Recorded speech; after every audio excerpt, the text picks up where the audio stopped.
Next on BYUSN, can Jaren Hall carry, or should I say throw, BYU to a win over Notre Dame? Are we talking literally carry the team? Because I've seen the man work out. He certainly does not skip leg day.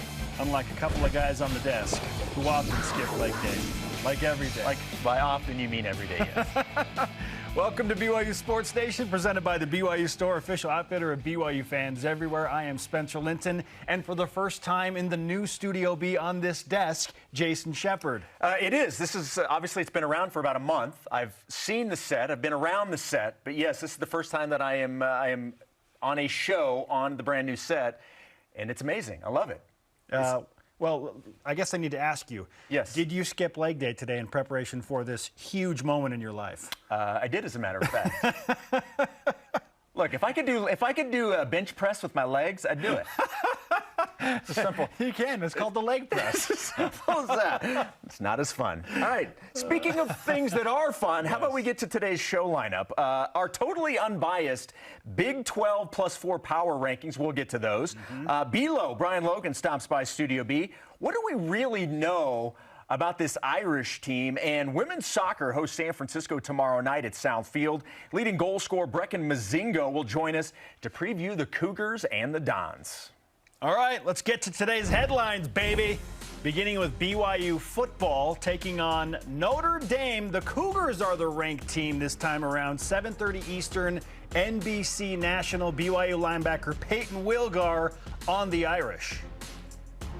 The last couple weeks, it's been unacceptable as a defense to do what we've been doing. So it's important for the leaders and everyone really to step up and make sure we get a fast start from here on out. You know, no matter what the opponent is or whatnot, we'll definitely need to be on our A game for Notre Dame. They're a great football team, and there's no room for that coming out soft and whatnot. So we'll definitely need to step up as leaders and get everyone fired up from play one until the end of the game.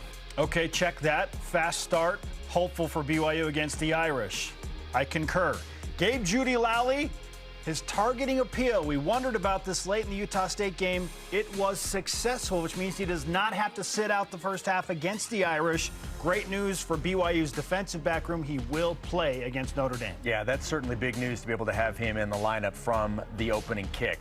Jaren Hall was named to the top 25 watch list for the Johnny Unitas Golden Arm Award. Jaren was also named the Kia Player of the Month by the College Football Hall of Fame. Seems appropriate that I read that, seeing as how I currently own 3 Kias. Fred Warner and the San Francisco 49ers beat the Los Angeles Rams 24-9. Fred, he had 9 tackles. Why that is extremely important to yours truly coming up later in the show. Also of note, Falcons running back Cordero Patterson was placed on the injured reserve, meaning he's out for at least 4 weeks. You know who the number 2 running back on the Falcons depth chart is? Yes, it's rookie out of BYU, Tyler Algier. So expect more workload for Tyler, who went for 104 total yards in his last game. But Tyler, this might be his coming out party, Jason. Well, and we said this was a perfect fit. They did not have a lot of depth at the running back position. Looks like he may be getting his chance. The 11-3 women's volleyball team moved up a spot in this week's rankings. They are now number 14. Also, congratulations goes out to Heather Knighting. She earned the WCC Defensive Player of the Week honors after 14 blocks and 6 digs in 2 victories on the road at Portland and Gonzaga last week. Trent Moser, representing BYU men's volleyball, playing this morning for the United States team in the Under-21 Pan American Cup against Mexico. Very cool for Trent. Good luck to the United States. All rise and shout. It's time once again for What's Trending. Presented by Tim Daly Ford, part of the Tim Daly Auto Group, serving Utah since 1968. Jaren Hall has been, in a word, dynamite for BYU and has only turned the ball over once. Huge part of why BYU is off to a 4-1 start and still ranked in the top 16 at number 16. But this week's a different week, Jason. The Cougars get Notre Dame, and they are a 3-point underdog in Las Vegas. We all know BYU's been up to some slow starts, which is why we heard from Peyton Wilgar earlier talking about the necessity for a quick start, high energy. Jason, the question is Jaren Hall's arm enough without a running game, maybe without those quick starts in the first half, to carry BYU to a win against the likes of the Fighting Irish? Well, so far it's carried BYU to 4-1 record. So I think the quick, easy answer is yes, it's enough, because we've seen it this season. With the exception of the very first game against South Florida, BYU has really not had much of a running game to go along with the stellar play of Jaren Hall. Now, you have the game against the Wyoming Cowboys where, you have 188 yards rushing. That number looks a lot better because of what Miles Davis did, and he had the 70-yard run. In the fourth quarter. So, but more times than not, Jaren Hall, he has been the one constant. There's not been one game where he has not been brilliant since the season started. So yes, he is capable, but you certainly don't want to have to rely on him each and every game for the rest of the season. You're certainly hoping that things can start to balance itself out a little bit. And I think a perfect example, if you want to look at what Notre Dame brings and a comparable opponent in terms of talent, things like that, I think the blueprint from what we saw in the Baylor game, I think, is a pretty good indication of if he has to carry, that could be what it looks like. BYU did not run the ball very well in that game, and yet Jaren was able to move things along. That was the game with Chase Roberts, and he was obviously the guy that stepped in when you didn't have Gunnar and you didn't have Puka. So I think that's kind of the blueprint of what this game against Notre Dame could be if it has to be that way. Now, I eventually the running game is going to find its, quote, no pun intended, find its footing. And you hope that it's this week, because Notre Dame's going to come in and Notre Dame's going to run the ball. So it's not just running the ball, it's run defense, it's everything. But I think that Baylor game is a decent blueprint on how this could still work this week. Through 5 games, a team will tell you pretty much who they are.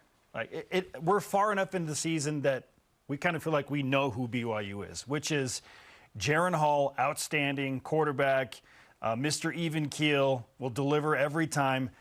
But the run game has not been there. And so we took a deeper dive into some numbers this morning. This is pretty crazy. And I just wanted to look at Jaren Hall in the first half versus the second half. And the reason I wanted to do this is because BYU's starts collectively as an offense outside of Jaren Hall have been pretty slow, right? Especially in the run game. And then look at what BYU's done in the second half. We believe BYU is a second half team. Well, Jaren Hall, to answer the question, is his arm enough to lead BYU to victory over Notre Dame? I believe it's enough to keep BYU close and carry the Cougars through first halves, which have not been friendly to BYU football this year. But it will take a team effort, including the run game in the second half. Look at this comparison, okay? Not a ton of difference here. Jaren's been a little bit better in the first half in terms of overall rating. He's been really, really critical late in the first half a couple of times, scoring some touchdowns right before halftime to help BYU build some momentum going into the second half. So, yeah, he's been pretty consistent, but he takes a little bit of a dip in the second half because I feel like the BYU run game gets going in the second half. Now, if you want to see the stark contrast, so pretty good. He's been a little bit better in the first half, but that's because his team has helped him out in the second half. You want to look at the rushing statistics from first half to second half, Jason? It is absolutely wild. BYU is almost rushing for double the yards that they are in the first half when they get going in the second half.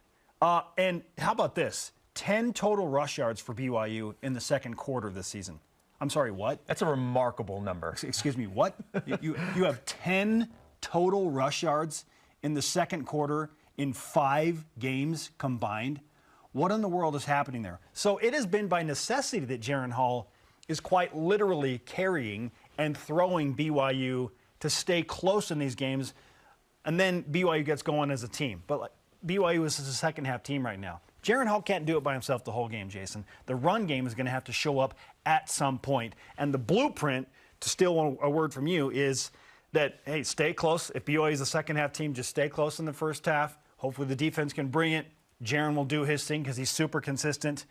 But BYU, if they're going to win this game, I feel like is going to have to pull away in the second half, just like they did against basically everybody else this season. Most notably, Baylor. BYU took a 20-13 lead in the second half. They needed a touchdown right before halftime to Chase Roberts to even establish some type of momentum. BYU's a second-half team. Why? I don't expect anything different. Maybe more energy because it's a bigger opponent, especially on the defensive side. But this offense typically gets going in the third and fourth quarters. You know, one of the things, though, and I want to sort of turn this into a Jaren Hall appreciation comment here because, as we've said, he's been brilliant. He has been the one thing, game in and game out, that you can count on to play at an extremely high level. There's great power and consistency. Yes. The one thing that I think even speaks more to what he's been able to do, and honestly what the offense has been able to do, is they have not had to rely on Jaren to run the ball. Very few, quarterback called runs. We have not seen that very much. Purposefully. Very purposefully, absolutely. But you also have not seen him. I don't know if it's more comfort in the pocket or he just has confidence that he just doesn't need to and he can make the play. He's not even tried to run a significant amount of times. And I think that's a big deal that BYU's offense has been able to do what they've done, and they've not needed Jaren Hall to run the ball for many reasons. And one, obviously, is you don't want to get him hurt. We clearly know he has the capability of being extremely dangerous running the ball. But I think that's something that's really positive for BYU is they're 4-1. The offense putting up good numbers overall, and you haven't had to rely on Jaren using his legs very much. This has all been with his arm. So I'll end it with this blanket statement. To answer again, is Jaren Hall's arm enough to lead BYU to victory over Notre Dame? No. But it's enough to keep BYU close so that the other teammates that he needs so desperately to step up can do so in a timely fashion. And most notably, it's been in the second half. So he's good enough by himself, it feels like, to keep things close with his dynamic playmaking ability. But if BYU is going to beat Notre Dame, they've got to have somebody else step up to join Jaren Hall and have a big game. These next 2 weeks are crucial for BYU in terms of what the rest of the season looks like and what you're playing for. So, yeah, these next 2 weeks especially, if you can find some sort of balance in the offense where the run game does – It turns into what we thought it was going to be, and we know that the talent is there for it to be there. These are the 2 weeks coming up that you need it. Jason, Jaren Hall is Batman. He's awesome, right? But sometimes Batman needs a little bit of help. What's been the overarching theme of, like, Batman and cartoons and different things like that is, even in the Lego Batman movie, you can't do it all by yourself. You got to have help around you, okay? As awesome as Batman is, sometimes he needs Robin to step up, right? Okay. Sometimes you need Commissioner Gordon. Let's go. And that's okay. All right, time for topic number 2. It's that time of the week where we give you our totally unbiased Big 12 +4 power rankings. Totally unbiased. Totally unbiased. There's no bias in this ranking whatsoever. At the top of our rankings, Oklahoma State. Not a surprise. They've earned it. Look, I'm just going to make the argument. I'm going to mention a couple of these. Oklahoma State, number 1 at 4-0. TCU, number 2, also 4-0. Kansas, the surprise of college football at number 5, comes in at number 3. Kansas? Okay, no, but listen to me. Listen to me. Who's their best win? Just listen to me. I do not believe that Kansas would beat TCU or Oklahoma State right now. We'll find out this week. Yes, Kansas we will. Against TCU. But Kansas is 5-0. I would not have an issue if we put Kansas at number 1. Oh, stop it, Jason. I would not have because they have one more win than undefeated and top 10 Oklahoma State. And they're 2-0 in the Big 12. Oklahoma State's actually beaten somebody. I understand. They won at Baylor. Look, ultimately, I'm fine. But if our producer Ben Bagley had put Kansas number 1, I would not have fought it. Now, again, Ben consults with a lot of people on this. So yes, his name is attached to this. The committee here. Okay, I have a problem with the committee led by Ben Bagley. By the way, you're part of the committee. Okay, Kansas at 5-0. Yeah, their best win is a 3-point home win against Iowa State, who, by the way, Iowa State is number 11 in our Big 12 +4 power rankings. Okay? They're averaging almost 42 points per game. Kansas? Against who? They scored 14 against Iowa State. It's still... You're talking about a team, I don't know if they weren't picked to win 5 games all year, and they're 5-0. I am not taking away from the turnaround that Coach Leopold and Kansas have put together. We'll find out who Kansas really is. Oh, there's no this week against TCU. And I just said, I don't know if, I'm pretty sure that TCU and Oklahoma State both beat Kansas. But if they were number 1 this week, I wouldn't have a problem with it. They're 5-0 and 2-0 in the Big 12. Oklahoma State against Kansas has got to have like a 90% win probability. Well, we're going to have to look that one up. Okay. Come on. Should we get to who number 4 is? Oh, my goodness. Oh, yeah, by the way, BYU in at number 4 at 4-1, ranked number 16. The computer numbers do not love BYU, and by computer numbers, I mean Bill Connolly's SP+, BYU at 39, okay? FPI, ESPN's Football Power Index, has BYU at 47, Jason. The Massey, so the mean of all of these important metrics, the average there is 34.55. The computers are not really buying BYU, probably because BYU's rush attack has not been there, and they've looked kind of meh at times against some mediocre to subpar opponents in Wyoming and Utah State. It's time for BYU to put up against a team like Notre Dame. You beat Notre Dame, now the computer numbers start to look better, and you start to validate a little bit more that number 16 national ranking. Any issues with Houston being number 14? No. No, they're 2 and 3. No. West Virginia, Houston, I feel is Oklahoma number 12, though. Whoa. Is Oklahoma really worse than Iowa State? That's quite the drop. Have we reached that point? Yikes. We'll see what happens this week. Where's Texas? Nobody cares right now because they haven't done anything prominent other than lose to Alabama by 1 point. All right, our question of the day. I love you all. Texas. Is Jaren Hall's arm enough to lead BYU to victory over Notre Dame? Let's hear from you in Voice of the Nation. John Hatch on Instagram says Jaren is key to winning this game. His arm, his legs, his decisions. But BYU needs more than Jaren. The defense needs to get off the field to let Jaren do his thing. Yeah, I think everybody can agree that BYU's rush defense, at least from what I can tell, is priority number 1, Jason. The rush defense. Rush offense even takes a back seat to the rush defense for BYU over the past few games. That is one of those are the two things. If BYU's rushing offense can improve and the rush defense can improve, I like the Cougars' chances moving forward the rest of this year. Well, I'm guessing Notre Dame's going to try and run the ball at BYU downhill with their 3 very capable, healthy running Marcus backs. Freeman, in his press conference yesterday, said it's priority number 1, running the ball. Well, as it should be. Can you blame him? As it should be. Hashtag BYUSN to join the conversation. BYU football with Kalani Sitake airs tonight at 8:30 Eastern Time on the BYUtv app as the coach discusses the big-time matchup in Las Vegas with the Golden Domers. Cody Epps is in the film room, and Deep Blue features former football player turned actor Langi Tuifua. Up next, BLO. Brian Logan, former BYU defensive back, current member of the BYU Sports Nation Game Day crew, discusses things for the Notre Dame game with us live in studio. How do you make the rush defense better overnight? We'll ask him that. This is BYU Sports Nation. This portion of BYU Sports Nation is presented by the Tim Daly Auto Group, serving Utah since 1968. Welcome to a partnership where customer experience comes first. It's our focus. It's your expectation. We provide support to those that go the extra mile for all of us. Supplying products, training, and service for generations. Learn more at bradyindustries.com.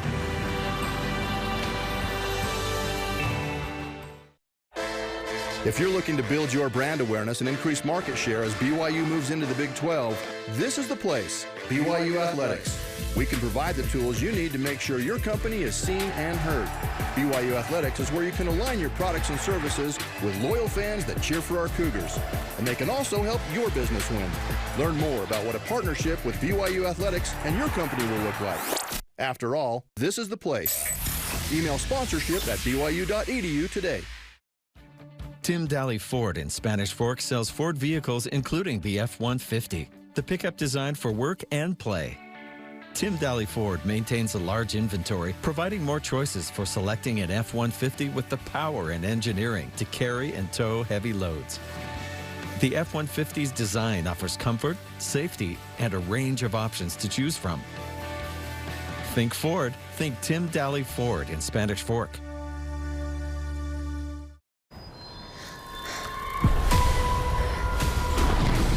We're supposed to grant this guy's wish. You're being super friendly, which is really suspicious. The past is the past. I just wish things had turned out differently. Is it near, the wish is actually getting harder. I don't know if I can do this. We're not our mistakes. We have to dig deeper. Inhale courage. Thank you. Exhale fear. Thank you. We love granting wishes! Woo!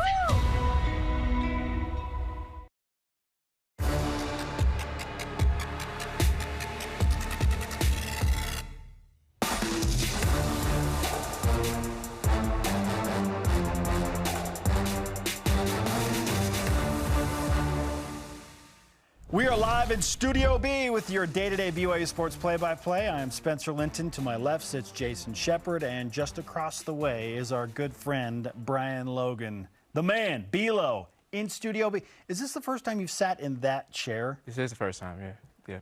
Hey. It's not the first time I've been in here in the new studio. I've been in here for the pregame show, postgame shows, but this is nice, man. I need these chairs in my house. Yeah, I know, right?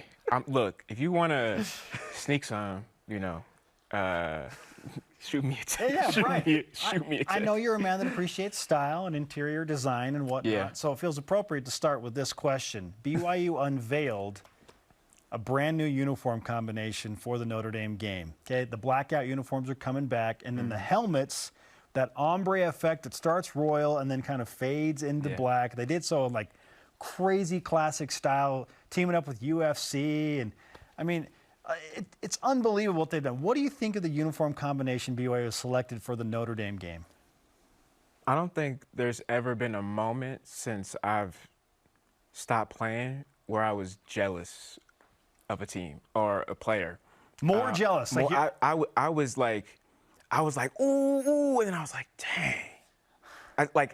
I was excited because of how it looked. I mean, like, it's hard to even put in words, the color combination and then the helmet. Oh my goodness. And so like initially I'm like, man, those are nice. And then I'm like, dang, I wish I could have played. And I'm like, man, I hate everybody who's about to wear those next week. I hate everybody. I think everybody that played from your era and before is kind of feeling like that, because from the independence era, like, even Bronco men that all opened up a little bit. The blackout uniforms came into play for the first time in 2011. Right. Yep. But like now that Billy Nixon and Josh Hewitt are involved, like it's a way bigger deal at BYU now. It's normal, man. It's for fans or for people that don't think it's a big deal. I'll tell you this. So in 2010, Bronco asked us, the seniors, and it was like 5 of us, right? He asked us, "What do you guys want for your gift?" And we said we want to go all blue, navy on navy. We could have had anything in the world, anything, and we wanted navy on navy. So that shows you, and this was 2010, right? That shows you how big of a deal it is for players, right? Is to look good and feel good. Like at the end of the day, like I got 5 girlfriends in the stands. I'm trying to look good for all of them. You know what I'm saying? Like look, when you feel good, it does something to your swag. And then when you have that swag, you kind of have this vibe and this energy, like, man, you can't touch me, or I'm about to go and ball out, I'm about to score this touchdown, I'm about to do, this create this play, or whatever the case is. You just kind of have that extra confidence boost. And so I personally do believe that there's a correlation. And I mean, shout out to marketing for the video. You guys know I'm a marketer. And I mean, they like everything about this. They just did it right. Oh, it was big time. Big time. Getting Matt Franco. It was impressive all the way around. I don't think it's a stretch to say that right now Notre Dame is somewhat of an enigma. I'm not sure we really know how good they are. They're not ranked. They're not receiving votes. They are coming off of a win over North Carolina, but they've had the bye week too, so they've had extra time to prepare for BYU. The Cougars come in as a 3-point underdog in this game, despite being the ranked team. Yep. How good do you think Notre Dame is? It's tough for all the reasons that you said. There's times where I think, and this is probably more the last game, I think, okay, you know what? I think they found their identity. I think this is a team who we, as analysts thought they were, right? A team that plays smash mouth football, that are going to line up big on big, and they're going to say, hey, we're going to go right here, on 2, and then they're snapping on 2, and then they're running right there. And it's my guys versus your guys. I think we saw Notre Dame get back to that during their last game. But, going through some troubles with a new quarterback, that's always tough, man. It's always a challenge, right? When you have a new quarterback, think about the offensive coordinator and the coaching staff and the stresses that it has on them, being able to say, okay, we have a game plan for this guy, and we have packages, but then now we don't have that anymore, and yet I don't really know what this kid can do yet, right? So I think there needed to be a little bit of time for them to kind of find their mojo, find who they are. And again, I think you saw some improvements over the last couple of weeks. So I think they're back to who they are from a schematic standpoint. I don't think they're as good as their history, right? The history of the last maybe 5-10 years. Certainly not. This is a team that's been in the college football playoff a couple of times, right? And recently speaking. And I mean, imagine if Alabama had a start like this. Lost to Marshall at home, and we're 2-2. People would be like, I think Nick Saban needs to get fired. I mean, it would be crazy. Literally, people would be running around with their heads cut off, asking, Jesus must be coming back. It's crazy, And so I think for us, we have to say, okay, they're finding their identity, but they're not who they were from a maybe talent perspective. And so this is a good opportunity for BYU to go in and say, you know what, these last couple of weeks, we didn't progress maybe the way we wanted to. Yeah, we've had some injuries or whatnot, but this is an opportunity to get a brand name school when they're down. I mean, and on paper look, man, at the end of the day, I don't sit here and say, oh, well, Sam Bradford got knocked out in the second half or the first half, right? I say, look, man, I beat Oklahoma. You know what I mean? And so it's the opportunity for this team, for this program to do the same thing. BYU, again, 3-point underdog. They're the number 16 team in the country, which is crazy, considering Notre Dame opened the season number 5, and we all pointed to the Shamrock series like, oh, this is going to be BYU's toughest game of the season. Right. Now we're wondering if Notre Dame is better than Baylor and Arkansas and kind of where they fit into the scheme. And so, tough to know. But what I can tell you, Brian, is BYU's run defense is going to be immediately challenged by Notre Dame on Saturday. The question I have for you is, how does BYU change things up schematically so that their run defense can be even a little bit better than what we saw against Oregon and Wyoming and Utah State? Because the trend is not great right now. So what has to change for BYU's run defense to take on a Notre Dame team that 1,000,000% will be attacking BYU's defensive front with the run game? If they don't, I would think that they would be crazy. I don't know, what would be the reason not to. It's hard to answer that because you always assume that coaches will put players in positions that fit, their characteristics, right? So I know Bronco did this with me my senior year. I'm a cover 2 corner, and so he called a lot of plays that fit, my skill set, and so I was able to make a lot of plays and as well as not give up big plays, right? But there's times where you, as a coach, you make the right play or you call the right play, you have the right scheme, and guys just aren't executing. Okay, is that what we're talking about here? Is it more scheme? Is it more players? Is it a combo of both? Like, what's the deal? As I'm starting to look more into the film and get deeper into it, to me, it seems like it's more execution. And that obviously is going to come with lack of experience. We know that there's been a lot of injuries.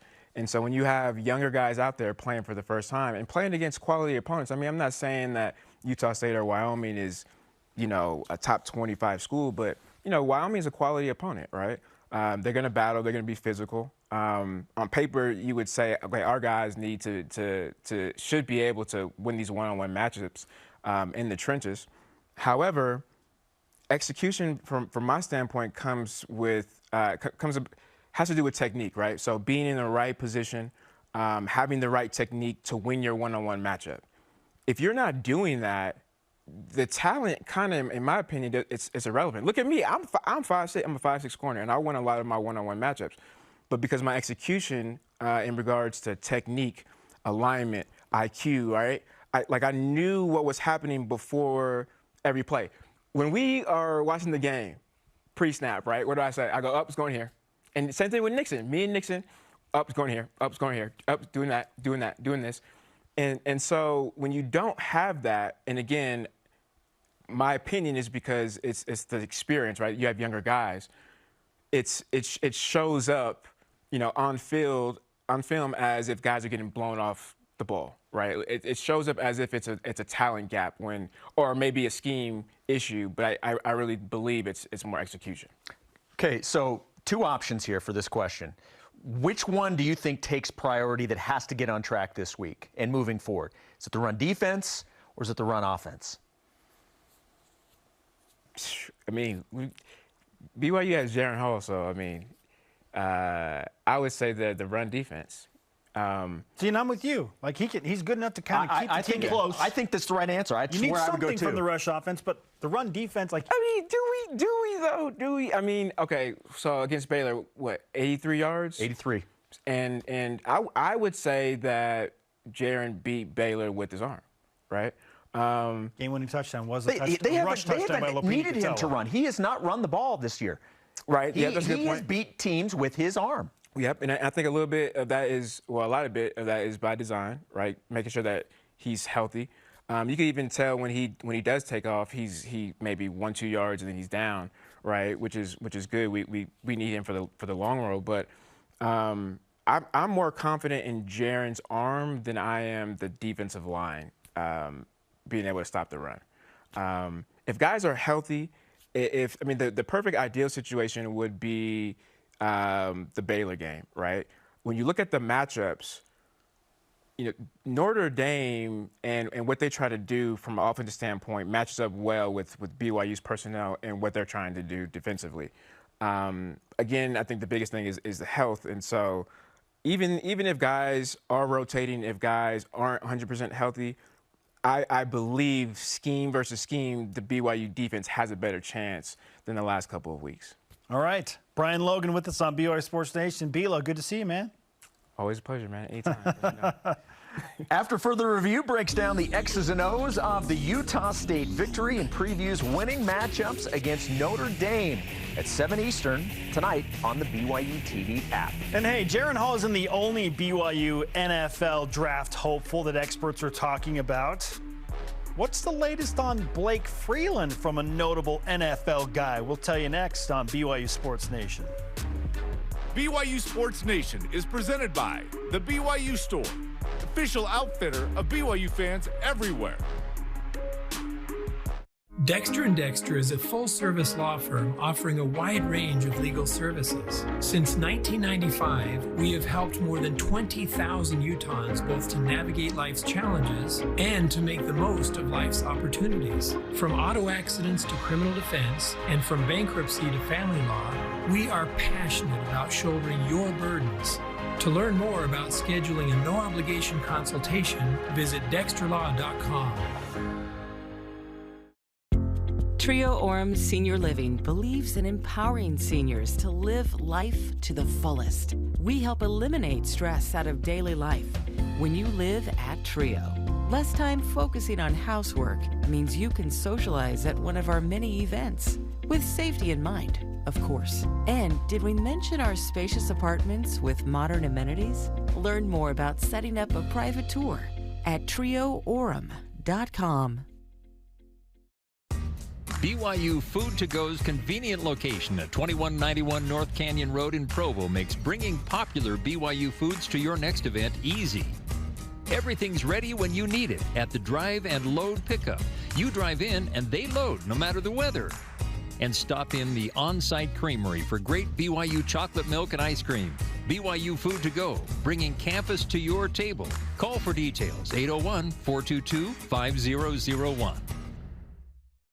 Hey family, if you're looking for something new to watch, stop scrolling and start streaming.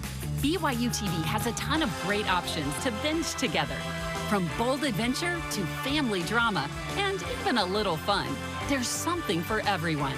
Binge entire series, experience all the feels, immerse in non-stop intrigue, and treat yourself to unexpected turns. Think you know BYUtv? We're just getting started. This is BYU Sports Nation, Jason, and I believe you know how to interact with the show. I do know how to interact with the show. How do you do that? If you need help, all you need to do is follow us on our social media platforms on Facebook, Twitter, Instagram, YouTube, and TikTok. Okay, fine. You passed the test. Are you on TikTok? I am on TikTok. I am not. I don't post a lot on TikTok, but I do enjoy impersonations and comedians on TikTok. That's for another time. Right now, it's time to whip it. The Cougar Whip Round presented by Maersk, your e-commerce logistics shipping partner. Aaron Roderick, the offensive coordinator for BYU football, said yesterday that he called the fourth quarter of the Utah State game with an effort to keep Jaren Hall safe. Yes. I did not want to. We had the game. I felt like we had the game under control. I know that everybody would like to win by more points than we did. Everybody wants to score a million points, but we had the game under control, and I did not want to give any chance for Utah State to get another hit on Jaren in the passing game. I just felt like the smart move there was run the ball, be conservative, play for the 3 points, get out here with a win and get Jaren healthy to the next game. Spencer, are you concerned about Jaren's health heading into the Notre Dame game? Not as much as I was right after the Utah State game ended, Jason, because he seemed to kind of be favoring his shoulder at one point, and then his knee got a little tweaked on that hit from Vaughn of Utah State. So, yeah, I was concerned, but no, he's had 9 days. Yep. He's okay. We've heard nothing. Jaren Hall's going to be just fine. So we're all concerned about him staying healthy. Yes, yeah. But it's fine. Yeah, I'm not concerned, but yet I'm always concerned about BYU's quarterback because it's so important, obviously, to what we are used to seeing with the offense. Absolutely. Hey, how about ESPN's Mel Kiper, NFL Draft Insider, said the following about BYU offensive tackle Blake Freeland, and I quote, Blake Freeland is physically imposing at 6 feet 8 inches, 305 pounds. He was impressive against Utah State. He hasn't allowed a single sack since 2020. He could be a day 2 pick and a starting NFL left tackle. Whoa, not just a guy that comes in and plays, a starter. Jason, will Blake Freeland, however, give up 0 sacks all season long? Yes, of course. How long has it been? Since 2020, right? Yeah. Okay, why wouldn't that continue? The man is an absolute beast, so yeah. Zero. Who's going to give Blake Freeland trouble? Maybe somebody from Notre Dame, maybe somebody from Arkansas. The next 2 weeks. If he can get to the next 2 weeks without giving up a sack, it's going to be 0 sacks all season. Yeah, I'm going to talk it into existence. Let's go. All right, Jake Oldroyd and Justin Smith are co-starters at field goal kicker on this week's depth chart. Okay. Who will kick the first field goal attempt? Who will take that one against Notre Dame, you think? It's going to be Justin Smith. And I think just Jake needs a mental breather. Like, we know Jake is capable, for sure. And the hard part is he's been, performing and competing pretty well in practice. But for whatever reason, he's got the yips in games. And sometimes you just need a mental break. So I expect it to be Justin Smith. If things go south for Justin Smith, then maybe Jake comes in as kind of in a moment of hey, I could be the savior here. Yeah. And that will change it. That'll help him get out of that funk. But for now, it's Justin Smith. Yep, I agree, Justin Smith. BYU, unbelievably, we mentioned this in the show earlier, has totaled in 5 games, 10 yards rushing in the second quarter. That's 2 yards per game in the second quarter.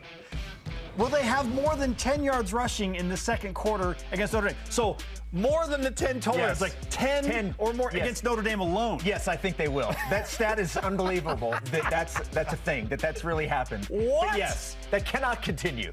The second quarter cannot continue to be that much of a drought. In the world? So yes. Again, I'm going to talk it into existence. I mean, has there just been super limited time of possession in the second quarter or something? That is a crazy stat. Yeah, I hope. If BYU doesn't have more than 10 rushing yards against Notre Dame in the second quarter, then I'm significantly worried about what's going on in the game again. All right, Joe Lunardi released his latest bracketology this morning, has BYU as one of his next 4 out. Hey! Is it time to start Bracketology Watch 2023? Apparently it is. I'm just happy BYU's somewhere on the list, yeah. Jason. Honestly, I didn't expect to see BYU anywhere on Joe Lunardi's bubble list, but next 4 out, I'll take it. Hey, good. It's good. It's better to be involved here than to be outside looking in. Look, if BYU is going to be mentioned, I'm going to follow it all the time. If they're not, I don't want to look at it. All right. That's how I feel. Our own Dave McCann, hosting After Further Review later today, does it again, Jason. Breaking news that there will be another big-time flyover for the Arkansas game. It's going to be F-35s. You know, knowing Dave's love for planes, and if he were a pilot, what would his call sign be? First of all, I feel like Dave is like in a text group and all they do is just tell everybody when flyovers are happening, so he's always in the mix. He's the insider. He's always in the mix. Flyover. My call sign I have come up for him, anchor. Oh. Because then you have like the picture of an anchor, not like at the news desk, but you know, like an anchor, like the Portland Pilots anchor you see there. Okay. And his name is Anchor. Okay.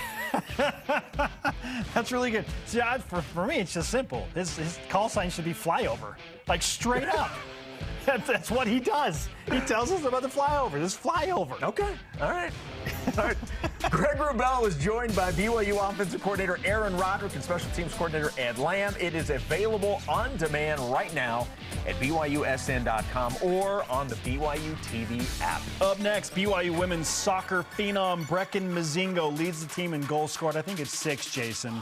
It is 6. My spidey senses tell me there are a lot more. She's in studio. This is BYU Sports Nation. This portion of BYU Sports Nation is presented by Maersk, your e-commerce logistics shipping partner.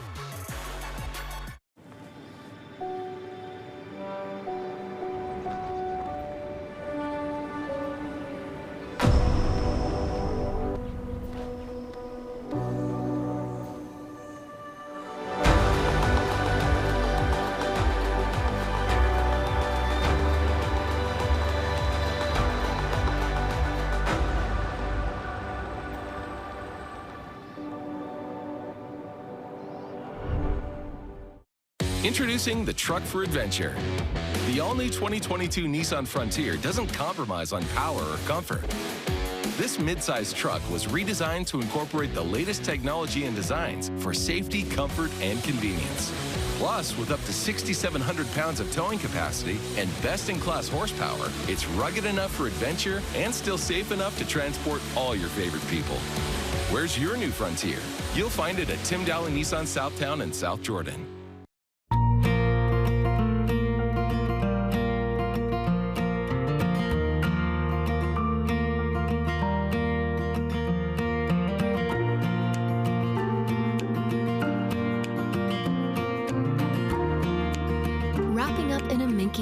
Luxurious blanket. Getting cozy with family and friends. A gift for everyone. Minky Couture, official luxury blanket of BYU Athletics. Let's kick off AFR on BYU TV. What they did in that fourth quarter was not unexpected in my book. Everyone did their job perfectly, and it resulted in, obviously, a touchdown. Who knew that he had these kind of hands? And right at the snap of the football, they both go right downhill. And that was the end of that. He knocked him down pretty quickly.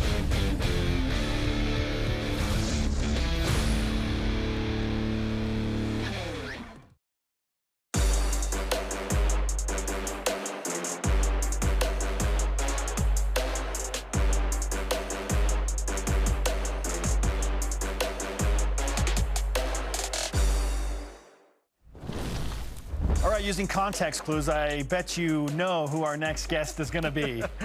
It's Breckin Mozingo. Just saw a bunch of her goals as she sports that BYU uniform. We welcome you back to Studio B, and we welcome Breckin Mozingo for the first time into Studio B. Thank you. Thanks for hanging out. Of course. Okay, I've noticed something.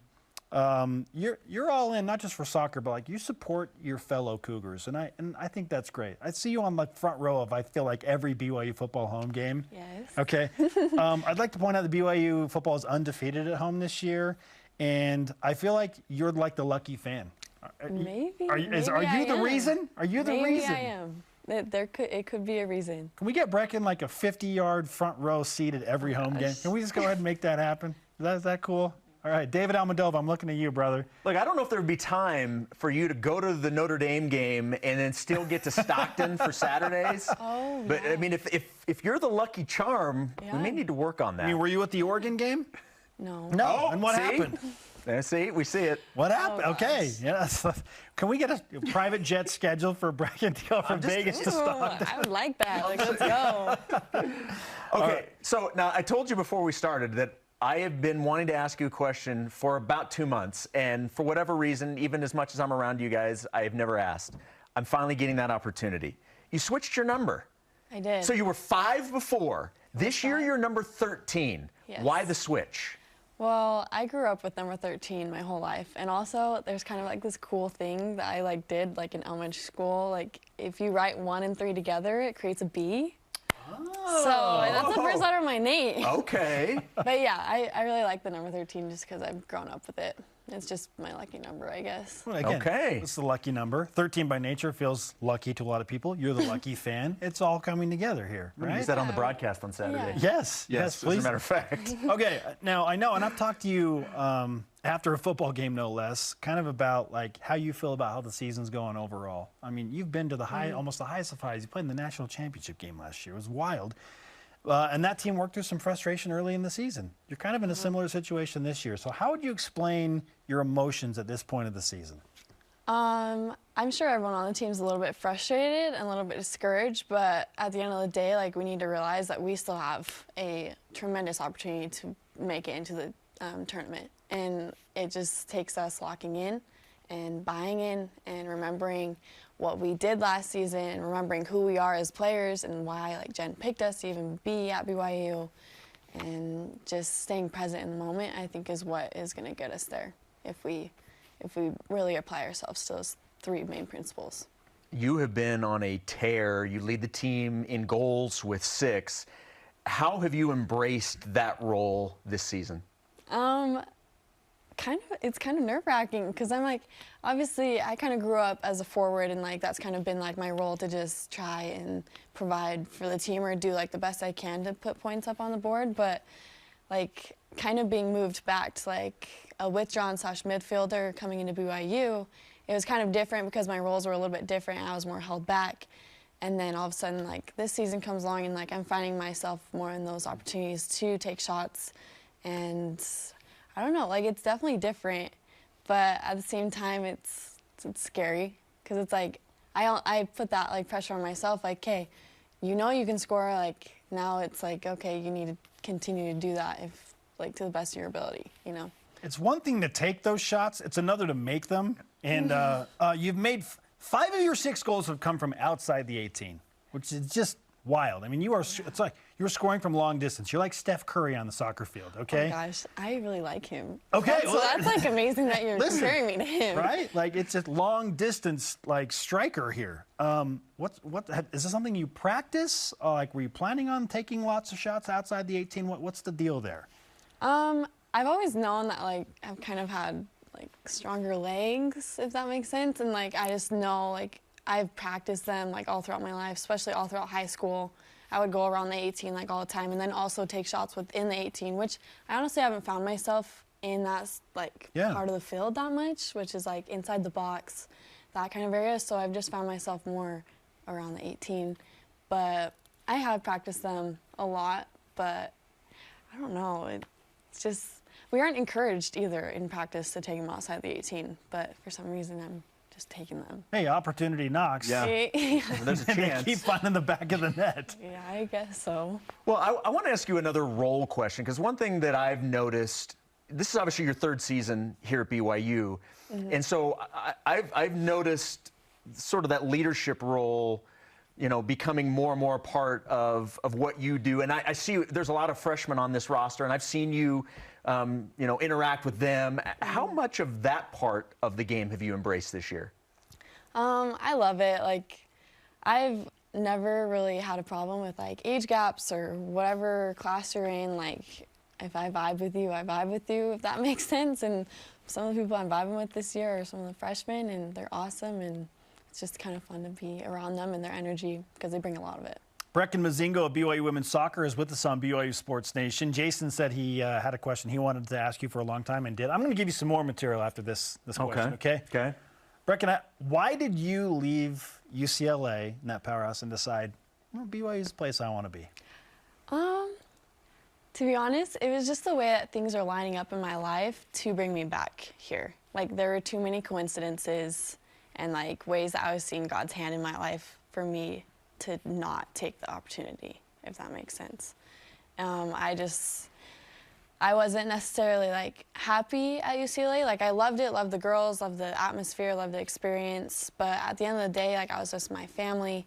I wanted to be kind of back into like my culture that I've like grown up with and all that kind of stuff. And just at the end of the day, wanted to come back, and I've loved it.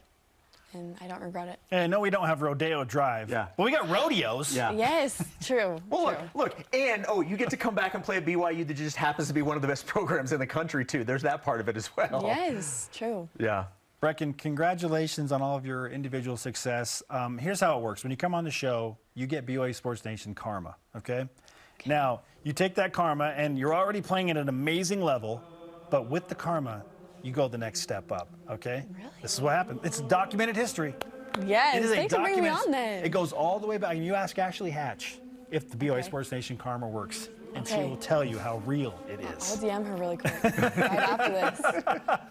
Thanks, Brecken. Thanks, Brecken. Of course. All right, unbeaten in its last 3 games, women's soccer hosts San Francisco tomorrow night at 9 Eastern time on BYUtv and the BYU radio app. And what better way to get ready for BYU football playing in Las Vegas than by reviewing the top 5 wins that BYU has had all time in Las Vegas. Count them down next on BYU Sports Nation. BYU Sports Nation is presented by the BYU Store, official outfitter of BYU fans everywhere. Accidents don't just happen 9 to 5. They happen when you least expect them. The team at Siegfried & Jensen is here for you 24/7. Nights, weekends, every day, every hour. Really here for you. No matter when you call us, you'll speak to a real person and have access to the same expertise and personal attention as always, and get the legal help you need when you need it. Nights, weekends, every day, every hour, 24/7. Learn more at siegfriedandjensen.com.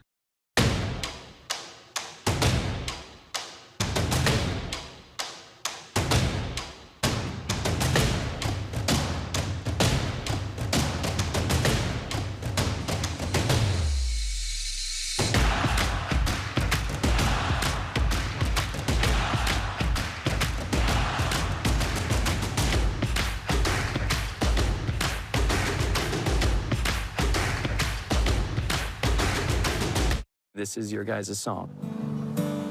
You deserve Our goal, 50,000 books in the hands of children. Okay, and I can help. Why do you do this? What do you get out of this? It needs hope, and you need to show that little bit of love. When you lay down your head. People come here one way, and they change while they're here. It was so great to be a part of it.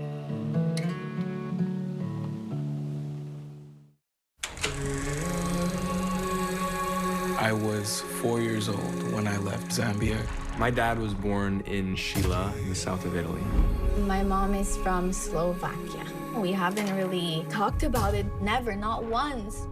My dad doesn't really talk about his life in Serbia. I just really want to know who he is. And then discover who am I.